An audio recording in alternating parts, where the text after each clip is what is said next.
Olá, meus amigos do nono ano, vamos dar continuidade agora aos nossos movimentos urbanos. Vamos falar agora da Revolta da Chibata de 1910. Bem, a Revolta da Chibata ela aconteceu no meio popular, podemos dizer assim, porque ela foi pensada e organizada por marinheiros, né? Marinheiros de baixa patente, né? Foi um movimento de resistência que podemos dizer que parou o exército, parou o Brasil devido à sua importância e o perigo que levou às autoridades. Vamos saber um pouquinho mais, compreender sobre os marinheiros, compreender as causas e o desfecho deste movimento tão significativo na história dos movimentos de resistência do Brasil, tá certo? Bem, o conceito, né? É a revolta dos marinheiros brasileiros, ou seja, esses marinheiros, em sua maioria, eles eram negros. No final podemos dizer que no século XIX, né, houve uma facilidade de muitos negros entrarem no exército e foi se estendendo, né, e até o início do século XX, a maioria dos marinheiros faziam parte, né, eles eram afrodescendentes, né, eles eram negros. Vamos entender aqui as causas. Bem, péssimas condições de trabalho, né? Os marinheiros eles viviam sob um código disciplinar da Marinha.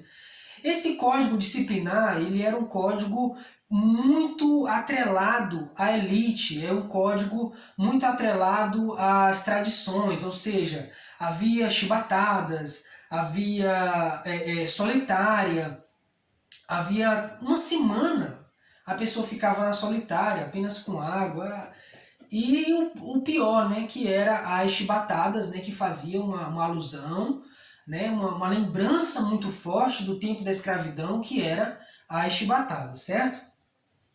Péssimas condições de trabalho, também temos pouca alimentação, eles se alimentavam muito mal, havia pouco investimento nessa área da alimentação, e uma das causas principais, que eram os baixos salários, né? Enquanto os oficiais de alta patente ganhavam muito, os oficiais de baixa patente eles recebiam bem mal, e para melhorar esses soldos, né, era muito difícil, né? Tinha que ser do agrado, tinha que ser um babão, podemos dizer assim, para ter um aumento salarial.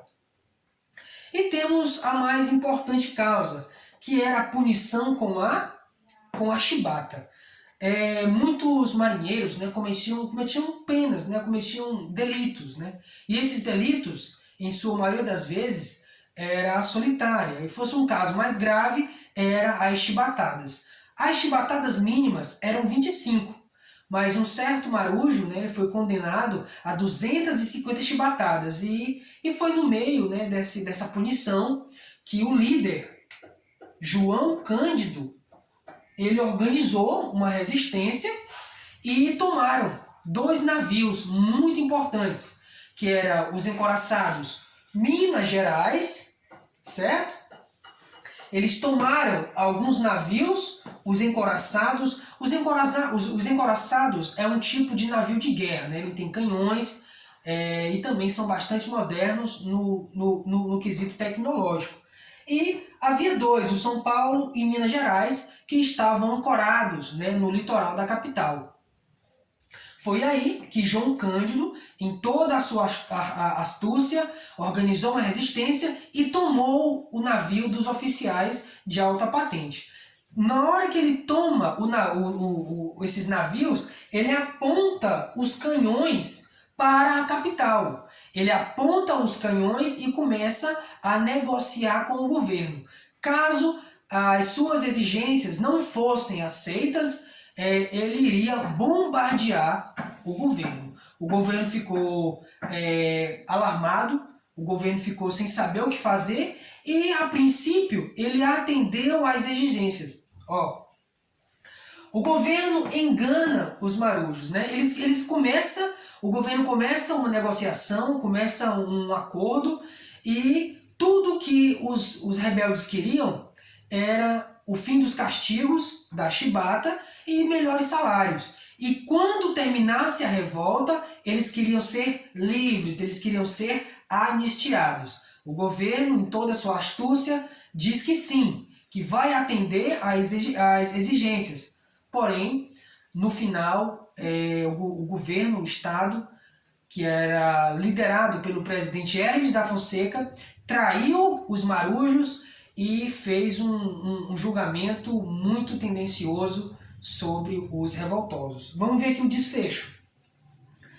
Ao final das negociações, houve prisões, exílios e fuzilamentos. O almirante João Cândido, ele foi acusado de loucura e foi preso em um manicômio. Passou anos em um manicômio e depois foi solto. Outros foram exilados para regiões distantes, ou seja, Acre, Amazônia, Roraima, Rondônia. Também houve aqueles que foram fuzilados, aqueles marinheiros mais ousados, eles foram colocados ao navio e foram fuzilados a mando do governo. O que é que a gente pode tirar disso tudo? Qual a reflexão que fica? É que o governo brasileiro, ao longo da Primeira República, não sabia lidar com as questões sociais.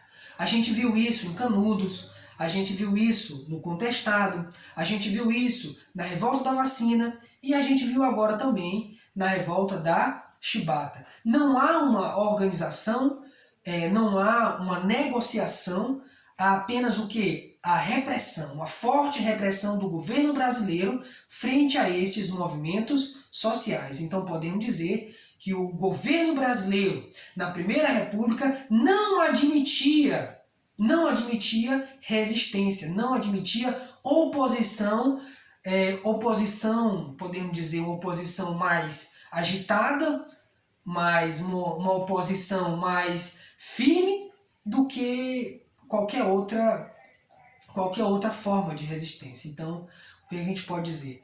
Que o governo brasileiro, ainda hoje, né, ele dá muito mal com essas formas de resistência. Quando a gente vê um movimento sem terra, por exemplo, na maioria das vezes entra em confronto, né, tanto com a polícia como com os fazendeiros. Quando alguém vai para a rua fazer uma manifestação passiva, o governo manda soldados, manda bala de borracha, manda bomba, manda gás de pimenta. Então, ainda hoje, a gente percebe que o governo brasileiro ele não sabe conversar com a sociedade, né? Tudo que é falado vem de cima para baixo na forma de ordem. E aqui na Revolta da Chibata, ele viu que a situação era grave, negociou aparentemente, mas no final não cumpriu o seu acordo. Então, podemos dizer que o governo brasileiro agiu de má fé. É isso. Na próxima aula vamos falar do movimento operário na Primeira República. É isso aí. Até lá.